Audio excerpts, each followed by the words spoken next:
My nightmare Stepson took my daughter's hard-earned money without permission and used it to buy a PlayStation, so I used his birthday money to pamper my daughter. My husband and I have a relatively good marriage except for one thing, and that would be my entitled stepson, Jake. Jake is a classic entitled teenager who doesn't work, but has been raised to think that the world owes him special treatment. I have never tried to replace his mother, but I have taken care of him by making him school lunches, taking him to basketball practice, things like that. Yet, he seems to just dislike me for no reason. He refuses to speak to me and won't even make conversation with me most of the time, only talking to me when he is asking me for money for various things. In complete honesty, I feel like a free taxi service and an ATM for him. I have never once in my life had him do anything for me, not even anything as little as getting me a glass of water when I was sick. I have talked to his father about this issue, and he usually says something along the lines of, "You're not his mother, don't expect anything," which is kind of contradictory, because he always nags me to take Jake to the movies or give him money whenever he asks for it. Another issue that Jake seems to have is he disliked his stepsister, my daughter Ella, even more than me, and once again, it is for no apparent reason. She is 17 and 2 years older than him, and she honestly acts like a great stepsister, from my point of view. If he needs help with homework, she'll assist him. If he asks her to make him dinner, she will. She's always wanted a little brother and almost sees him as one, but I know the fact he doesn't like her hurts her. He sees her as his personal tutor and chef, and nothing more. I remember she once asked him to try to teach her basketball as she has been watching the NBA recently, and become interested in it, but he responded by telling her that girls are terrible at sports, and she should go back to the kitchen. I gave out to Jake for this, and his father stepped in, asking if what Jake said was actually wrong. It almost seemed like, over time, the house was getting divided, with Jake being a sort of dictator towards me and Ella, and my husband greatly enabling his actions. I remember the thing that made me realize that I needed to stop allowing Jake to walk all over me, and it was when, during Ella's birthday, Jake did not buy her a single gift, and didn't even come downstairs to cut the cake or partake in any sort of celebration, even though, just a few weeks ago, Ella had gifted him $400 for his 15th birthday. I reflected a lot that night, and realized it was my responsibility to set boundaries with Jake. Well, Jake literally came to me the next day asking for a few $100s. I asked him what it was for, and he said he wanted to buy a gaming console, but didn't want to spend his own money on it and wanted to save. This was when I told him no. He looked at me strangely and asked what I meant by no. I told him I was sick of him being disrespectful to me and Ella, that he had his birthday money and he could go spend it on his gaming console. He went upstairs to complain to my husband, and they then teamed up on me, demanding I give my son the money. My husband couldn't do it because I make more than him. After a few minutes, Ella heard them and came down, and it devolved into me and Ella against Jake and my husband. After a full hour, I finally put my foot down after drastically raising my voice in a manner that even scared Ella. They finally relented, and I thought that was that. A few weeks later, however, I noticed a new gaming console in Jake's room, so I asked him where he got it from. He said it was his birthday money, but that was a lie, as the envelope with the money was right there on his desk, still stuffed with cash. I told him I knew he was lying and asked again, and this time, he said that Ella bought it for him. Ella was at work when he said that, so I waited for her to get home to double check. I had a strong suspicion that he was lying, but I never expected him to stoop so low, to be honest. When I asked Ella, she seemed super confused and told me no. We then went into her room and went through her wallet, where we noticed $500 in cash missing. We instantly confronted Jake about it, and after being pressed enough, he admitted to taking it because Ella has a job anyway. She can make it back in 2 weeks. Ella snapped at him, which is something she has never done before, and called him an entitled, spoiled, ungrateful brat. I spent a while calming Ella down as she was so mad, and when my husband got home, we all had another argument about it, which got us nowhere. Ella went to bed crying, and the next morning, I told her not to go into school because I had a plan. Jake went to school and my husband left for work, and so I showed Ella my plan. I suggested using the birthday money she gave him for a day out for us two, and I saw a sly smile appear on her face. That was the day we went out and got massages, went to a fancy restaurant, did some shopping, and got ice cream to end the day. We're currently on our way home, and my husband has called me non-stop asking me where Jake's money is. Getting back to the house will sure be interesting. I gripped the steering wheel tighter as my phone buzzed again on the dashboard mount. Peter's face flashed on the screen for what had to be the 20th time. Ella glanced at it and rolled her eyes. "You should probably answer before he calls the police," she said, though her tone suggested she was enjoying this way more than she should. I pulled into our neighborhood and finally hit the speaker button. Peter's voice exploded through the car before I could even say hello. "Where the hell is Jake's birthday money? I went to get it from his desk to put it in the bank and the envelope is empty. Did you take it?" I kept my voice steady. "Yes, I took it." The silence on the other end lasted maybe 3 seconds before he erupted. "You what? That's not your money. That's Jake's money. You had no right." "Actually, Peter, Ella gave Jake that money, and since Jake took $500 from her without permission, I'd say we're still $100 short. That's not how this works. You can't just take his money, but he can take hers." I pulled into our driveway and put the car in park. "Interesting double standard. We're not done talking about this," he growled before hanging up. Ella and I sat in the car for a moment, gathering ourselves. Through the living room window, I could see Peter pacing back and forth, his phone still in his hand. "Ready for this?" I asked. She nodded, though I noticed her hands were shaking slightly. "I've got your back, Mom." We grabbed our shopping bags and headed inside. Peter was waiting in the entryway, his face red with anger. His eyes immediately went to the bags in our hands. You went shopping? With Jake's money? His voice was dangerously low. I set my bags down calmly. We had a nice day. Massages, lunch, some retail therapy. You know, the kind of day Ella deserved for her birthday but didn't get because she spent her money on an ungrateful stepbrother. This is a wrongful taking. No, Peter. Taking things improperly is what Jake did when he snuck into Ella's room and took money from her wallet. This is consequences. He turned to Ella, his expression shifting to something almost pleading. Ella, you can't be okay with this. That was Jake's money. Ella straightened her shoulders. Dad, Jake took from me without permission. He admitted it. He said I could just make it back at work like it was nothing. Like my time and effort mean nothing. He's just a kid. So am I. Ella's voice cracked. I'm 17, not 30, but I work hard for my money, and I still gave him $400 because I wanted him to have a good birthday. And what did I get? He couldn't even come downstairs for my birthday cake. Peter ran his hands through his hair, clearly frustrated. This isn't the way to handle it. You should have come to me. I laughed, but there was no humor in it. Come to you? Like when I came to you about Jake telling Ella to get back in the kitchen? You asked if he was wrong. Like when I come to you about him treating me like an ATM. You tell me I'm not his mother and shouldn't expect anything. That's different. How? How is it different? Before he could answer, we heard the front door slam. Jake was home from school. He walked into the tension-filled room, took one look at all of us, and started to head upstairs. Jake, wait, Peter called out. We need to talk. Jake stopped on the third step and turned around, his backpack still on. His eyes landed on the shopping bags. What's all that? Your birthday money bought it, I said simply. His face went through several expressions in rapid succession. Confusion, realization, then fury. You took my money without permission? Interesting choice of words, I said, considering you took Ella's money without permission first. That's different. She has a job. And you have birthday money. Had, I should say. Jake looked at his father desperately. Dad, she took from me without permission. Call the police. Peter hesitated, and in that moment, I saw something shift in Jake's expression. For the first time, his father wasn't immediately taking his side. Jake, Peter said slowly, you did take money from Ella's wallet. So, she can make it back. That's not the point, son. Jake's face turned red. You're taking their side? They're thieves. You took things without permission first, Ella said quietly. $500, Jake. That's over 2 weeks of work for me. I don't care about your stupid job, and I don't care about your stupid gaming console, but here we are, Ella shot back. Jake stomped up the stairs and we heard his bedroom door slam. Peter sank onto the couch, looking older than I'd ever seen him. This family is falling apart, he muttered. I sat down across from him. No, Peter. This family has been broken for a while. We're just finally acknowledging it. What do you want me to do? He's my son. And Ella is your stepdaughter. And I'm your wife. When do we matter as much as Jake does? He didn't answer, which was answer enough. Ella picked up her shopping bags. I'm going to my room. Thanks for today, Mom. It was nice to feel valued for once. After she left, Peter and I sat in silence. The weight of everything hung between us like a physical presence. Finally, he spoke. The gaming console needs to be returned. Jake needs to give Ella her money back. I nodded. That's a start. And then what? How do we fix this? I don't know if we can fix it, Peter, but we can start by you acknowledging that you've been enabling Jake's behavior, that you've been treating Ella and me as less important than him. That's not true, isn't it? When was the last time you stood up for Ella? When was the last time you told Jake he needed to respect me? Again, silence. I'm going to talk to him, Peter said finally, standing up. And say what? That he needs to return the console he bought with money taken without permission? That's the bare minimum, Peter. What about consequences? What about the fact that he's been treating Ella like a servant and me like a walking wallet? What do you want me to do, Julia? Ground him forever? I want you to parent him. I want you to teach him that women aren't here to serve him. I want you to show him that actions have consequences. My voice had risen, and I forced myself to take a breath. Getting emotional wouldn't help anything. Peter headed upstairs, and I heard him knock on Jake's door. Muffled voices carried down, but I couldn't make out the words. I started putting away the few groceries we'd picked up, trying to keep my hands busy. My phone buzzed. A text from Ella. Thank you for today. I love you. I smiled despite everything. At least I'd done something right. About 20 minutes later, Peter came back downstairs looking defeated. He won't open the door, says he's never speaking to any of us again. Of course he won't. He's 15 and just faced his first real consequence. This isn't a joke, Julia. I'm not joking. I'm tired, Peter. I'm tired of being treated like I don't matter in my own home. I'm tired of watching Ella get hurt over and over. I'm tired of you making excuses for Jake's behavior. What if he really doesn't speak to us again? What if this damages our relationship permanently? What relationship? The one where he only acknowledges my existence when he wants money? The one where he treats Ella like hired help? That relationship? Peter flinched. He doesn't have anyone else. His mother barely sees him. And whose fault is that? Not mine, not Ella's, but we're the ones paying the price for it. So what now? I thought for a moment. Now, Jake returns the gaming console and gives Ella back her money. All of it. He apologizes. A real apology, not some mumbled sorry. And we start family therapy. Therapy? Yes, therapy. Because clearly we can't fix this on our own. Peter looked like he wanted to argue but thought better of it. I'll talk to him again in the morning when he's had time to cool down. Number, you'll talk to him now. This has gone on long enough. Julia. Peter, I'm done. Either you handle this now or I'm taking Ella and we're staying at my sister's for a few days. I won't have her feeling unsafe or disrespected in her own home anymore. That got his attention. You'd leave to protect my daughter? In a heartbeat. He stared at me for a long moment, maybe finally realizing how serious this had become. Then he headed back upstairs. This time, I followed. We stood outside Jake's door, listening to the aggressive sounds of his video game bleeding through. Peter knocked again, harder this time. Jake, open up. We need to talk. Go away. Jake's voice was muffled, but the anger came through clearly. Open this door right now, or I'm taking the gaming console. There was a pause, then the sound of footsteps. The door cracked open just enough for Jake to glare at us. His eyes were red-rimmed, whether from crying or rage, I couldn't tell. What? He spat. We need to discuss what happened with Ella's money, Peter said, his voice firmer than I'd heard it in years. I already told you. She makes money at her stupid job. It's not a big deal. I stepped forward. $500 isn't a big deal. That's 33 hours of work for her. 33 hours of dealing with difficult customers, standing on her feet, missing time with friends. Jake rolled his eyes. Whatever. She chose to work. And you chose to take things without permission. I shot back. Peter held up a hand. Jake, you need to return the gaming console. Tomorrow we're taking it back to the store. Jake's face went from red to purple. No, it's mine. I bought it. With money taken without permission, Peter said quietly. You can't make me. Actually, I can. And I will. Jake slammed the door in our faces. We heard things being thrown around inside, and I grabbed Peter's arm when he reached for the doorknob. Let him have his tantrum, I said. He needs to process this. We went back downstairs, and I could see the weight of the situation settling on Peter's shoulders. He slumped into his chair, rubbing his temples. I've really screwed this up, haven't I? He said quietly. I sat down across from him. We both have, in different ways. I should have put my foot down sooner. You should have seen what was happening.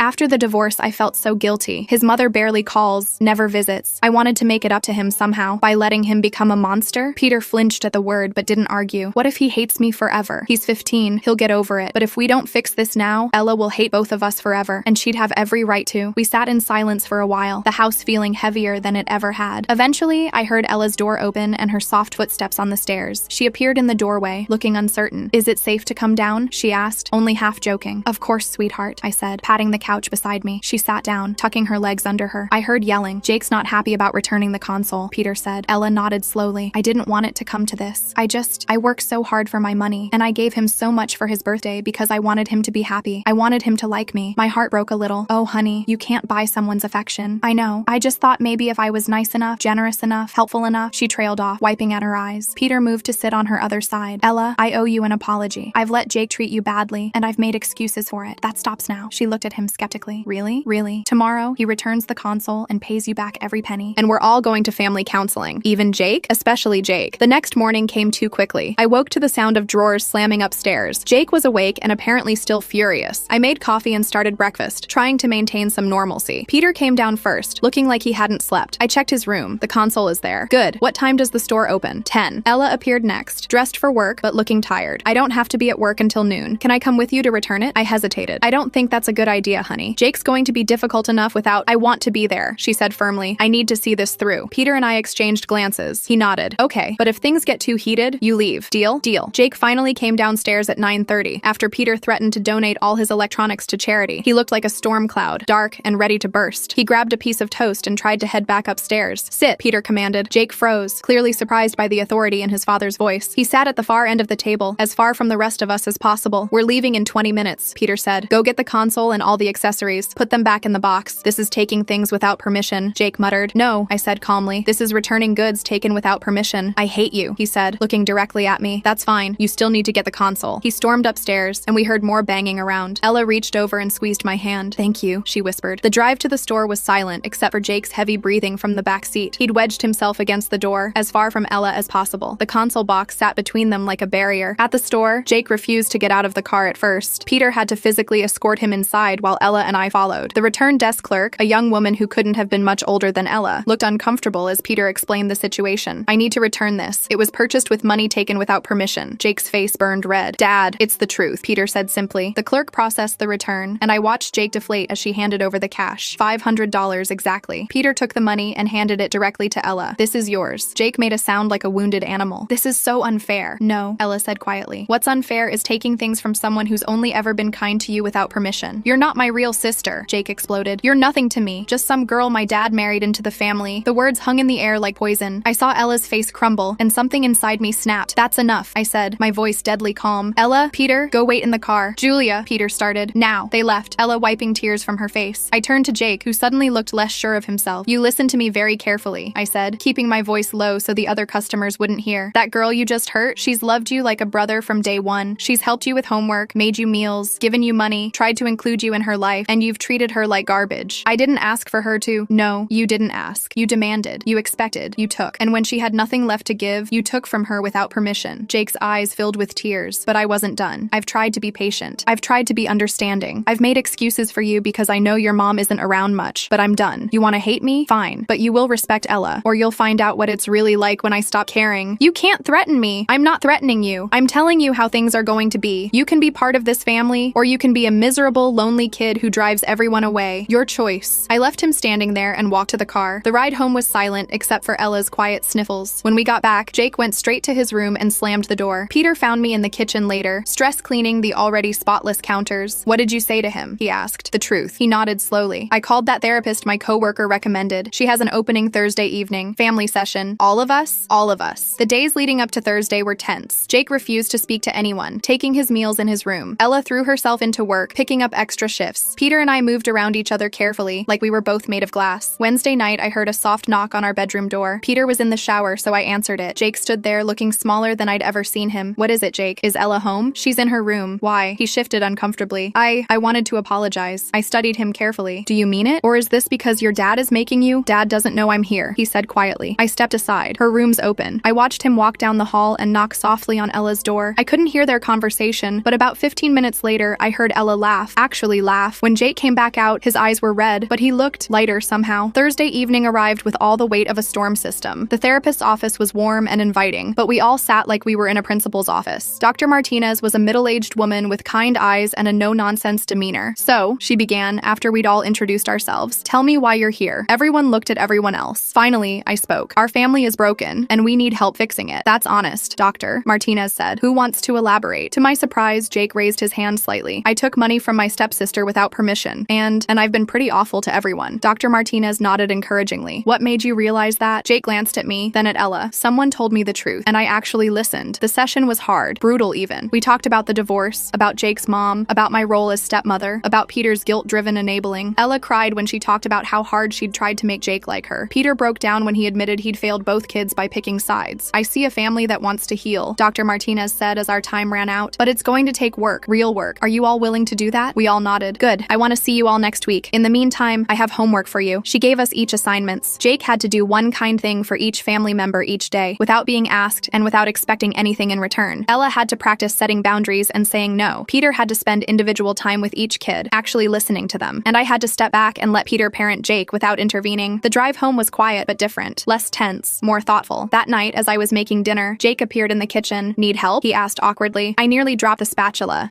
Sure. Can you set the table? He nodded and got to work. As he placed the plates, he said quietly, I'm sorry for everything. I know, I said. I'm sorry too, for taking so long to stand up for what was right. Julia? He said, using my name for maybe the second time ever. Yeah? Thanks, for caring enough to get mad. I smiled. That's what family does. Ella came home from work just as we were sitting down to dinner, all four of us at the same table for the first time in months. She looked surprised, but pleased. I saved you a plate, Jake said, jumping up to get it from the kitchen. Ella looked at me in shock. I shrugged, trying not to smile too widely. Dinner conversation was stilted at first, but gradually, we found a rhythm. Jake asked Ella about work. Peter told a funny story about a client. I mentioned a movie I wanted to see, and Jake actually suggested we all go together. After dinner, Jake cleared the table without being asked. Ella offered to help him with his math homework. Peter and I did the dishes together, working in comfortable synchronization. This feels different, Peter said quietly. It's just one day, I reminded him. We have a long way to go. I know, but it's a start, right? I smiled. It's a start. Later that evening, I found Ella in her room, counting her returned money. You okay? I asked, sitting on her bed. Yeah, Jake apologized. Like, really apologized. He said he was jealous. Jealous? Of me having you. He said his mom never fights for him the way you fought for me. My throat tightened. Oh, I told him you'd fight for him too, if he'd let you. What did he say? He said he was starting to figure that out. I hugged her tightly. I'm proud of you, for standing up for yourself, for being willing to forgive. I learned from the best, she said into my shoulder. The next few days were a careful dance of trying and failing and trying again. Jake forgot his kindness homework one day and had to do double the next. Ella luchó con decir no cuando Jake le pidió que le hiciera un sándwich, pero ella logró sugerirle que se lo hiciera él mismo, y luego le ofreció enseñarle cómo hacer uno realmente bueno. Peter took Jake to basketball practice and actually stayed to watch instead of just dropping him off. He took Ella to a bookstore and let her talk his ear off about her favorite series. I found stepping back the hardest. Every instinct wanted to intervene when I heard Jake getting snippy, or Peter being too soft, but I bit my tongue and let them work it out. The second therapy session was easier. We talked about communication styles and family roles. Dr. Martinez introduced the concept of chosen family, how stepfamilies could be just as strong as biological ones, sometimes stronger because they were built on choice rather than obligation. Jake, she said during one exercise, tell me one thing you appreciate about each family member. Jake squirmed but answered, Dad always shows up for my games, Julia makes really good lasagna, and she never never gave up on trying to include me, even when I was awful. And Ella, ...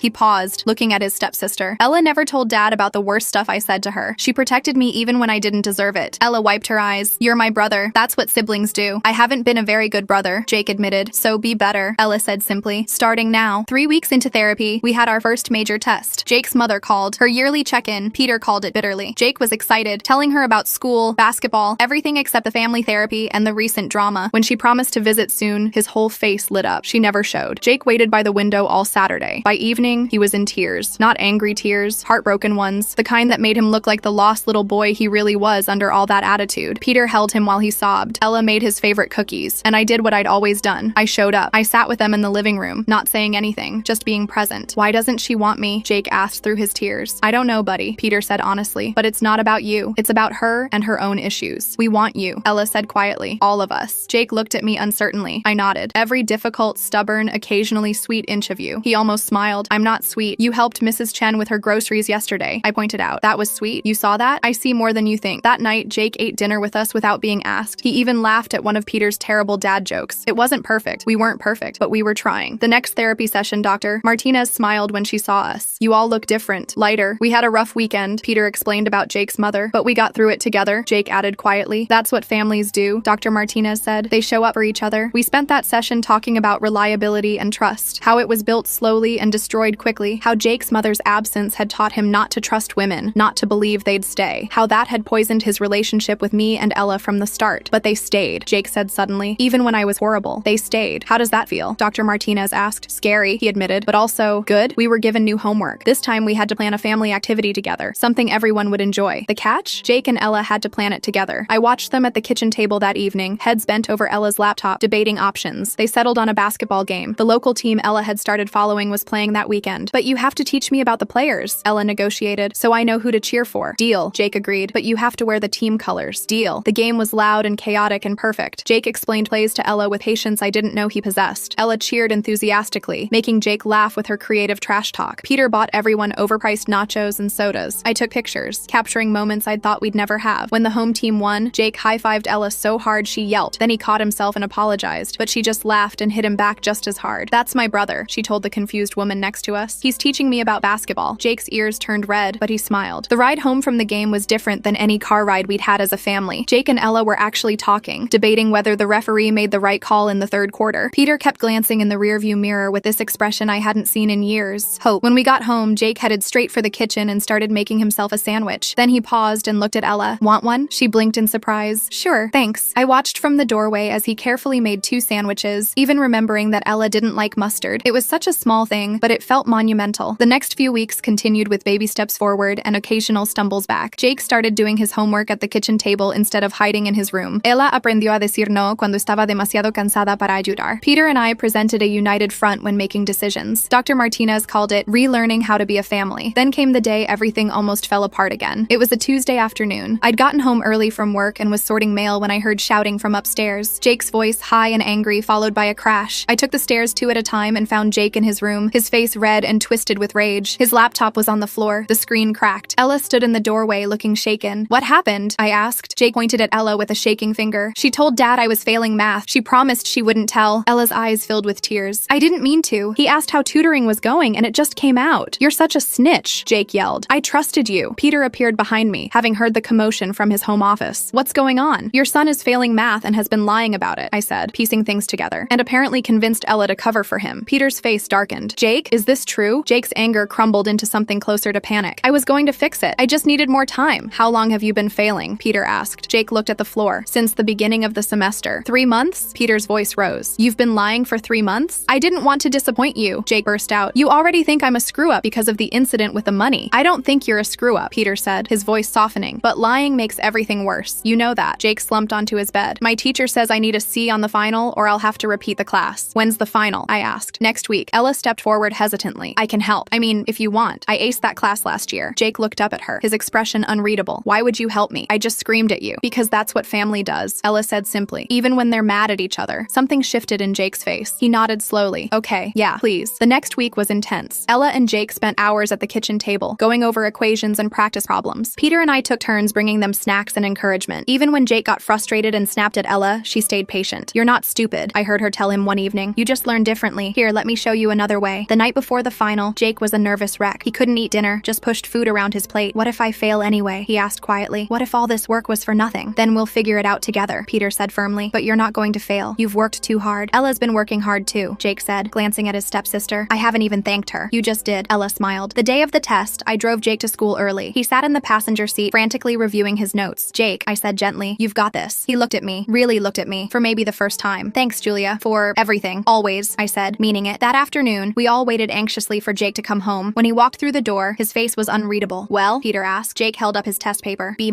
Ella let out a whoop and tackled him in a hug. He hugged her back, lifting her off the ground and spinning her around. Peter and I exchanged glances, both of us getting a little misty-eyed. We need to celebrate, I announced. Pizza tonight. Jake's choice of toppings. Even pineapple? Jake asked with a grin. Even pineapple, I confirmed, despite my personal feelings about fruit on pizza. That night at dinner, Jake cleared his throat. I have something to say. We all looked at him expectantly. I've been thinking a lot about everything, and I realized I never really apologized. Not properly. He looked at me first. Julia, I'm sorry for treating you like you didn't matter. You've done more for me than I deserved, and I was too stupid to see it. I reached across the table and squeezed his hand. He turned to Ella. And Ella, I'm sorry for being the worst brother ever. You tried so hard to be my friend and I threw it in your face. The money thing was bad, but the way I treated you every day was worse. Ella wiped her eyes. It's okay. We're good now. And Dad? Jake looked at Peter. I'm sorry for playing you against them, for making you choose sides. That wasn't fair. Peter nodded, too emotional to speak. I know sorry doesn't fix everything, Jake continued, but I want to do better. I am doing better. And I wanted you all to know that I see it now. We're a family. A real family. Yes, we are, I said softly. The next therapy session, Dr. Martinez was visibly pleased with our progress. You've all come so far in just 2 months. How does it feel? Different, Jake said. Good different. Like, I actually want to come home after school now. I don't feel like I'm walking on eggshells anymore, Ella added. I feel like I actually know my son, Peter said. Both my kids. And you, Julia? Dr. Martinez asked. I thought for a moment. I feel like I finally have the family I always wanted. Not perfect, but real. No family is perfect, Dr. Martinez said. But a family that chooses to work together, to grow together, that's something special. As we were leaving, Jake hung back. Dr. Martinez, do you think, could I maybe have some individual sessions too? There's stuff about my mom I think I need to work through. She smiled. I think that's a very mature decision, Jake. We can absolutely arrange that. In the car, Peter reached over and took my hand. He's going to be okay, isn't he? They both are, I said, glancing in the mirror at Jake and Ella in the back seat, sharing earbuds and arguing good-naturedly about music. The real test came a month later. Jake's birthday was approaching, and I found Ella in her room, counting money. What are you doing? I asked, though I had a feeling I knew. Jake's birthday is next week, she said. I want to get him something nice. Ella, you don't have to. I know, she interrupted, but I want to. It's different now. How much are you thinking? She grinned. $50. I'm not crazy, but I saw this basketball jersey he's been wanting. On Jake's birthday, he came downstairs to find all of us in the kitchen with a homemade breakfast spread. His eyes widened. Is this for me? Happy birthday, kiddo, Peter said, ruffling his hair. Jake sat down, looking overwhelmed. You guys didn't have to do all this. We wanted to, I said, setting down a plate of his favorite chocolate chip pancakes. After breakfast, Ella handed him a wrapped box. This is from me. Jake opened it carefully, pulling out the jersey. His face lit up. Ella, this is... How did you know? I pay attention, she said with a shrug. He hugged her tightly. Thank you. Really? There's more, Peter said, producing an envelope. This is from Julia and me. Jake opened it to find tickets to a basketball camp he'd been talking about for months. His jaw dropped. Are you serious? Completely serious, I confirmed. You've been working so hard. You deserve this. Jake stood up and hugged Peter, then turned to me. For a moment, he hesitated, then pulled me into a fierce hug. Thank you, Mom, he whispered, so quietly I almost missed it. I held him tighter, blinking back tears. You're welcome, sweetheart. Later that evening, I found Jake in his room, carefully hanging up his new jersey. Good birthday? I asked from the doorway. The best, he said, then paused. Julia? I mean what I said earlier. The mom thing, if that's okay. It's more than okay, I said. It's perfect. He smiled. That genuine smile I'd been seeing more and more lately. Cool. Oh, and Ella and I are going to shoot hoops tomorrow. Wanna come? She's actually getting pretty good. I'd love to. As I headed back downstairs, I passed Ella's room. She was video chatting with friends, laughing about something. She caught my eye and waved, mouthing "love you" before turning back to her conversation. Downstairs, Peter was in his office, but the door was open. Another small change that meant everything. He looked up as I passed. Kids okay? Kids are great, I said. We're all great. And for the first time in years, I actually meant it. We weren't perfect. Jake still had his moments of teenage attitude. Ella still struggled with setting boundaries sometimes. Peter and I still had to work on presenting a united front, but we were trying, all of us, every single day. The house that had once felt divided now felt whole. The boy who'd taken from his stepsister without permission now helped her with her resume for college applications. The girl who'd been treated like a servant now felt confident enough to say no when she needed to. The husband who'd enabled bad behavior now stood firm when it mattered. And me? I'd finally found my place in this messy, complicated, beautiful family. As I settled onto the couch with a cup of tea, I heard Jake and Ella upstairs, arguing about something, but it was different now. There was laughter mixed in with the bickering, the sound of siblings who actually liked each other. Peter came out of his office and sat beside me. Listen to them, he said softly. 6 months ago, I never thought we'd get here. We almost didn't, I reminded him. But we did. That's what matters. He was right. We'd taken the long way around, through therapy sessions and hard conversations and more than a few tears, but we'd made it. We were a family, not by default, but by choice. And that made all the difference.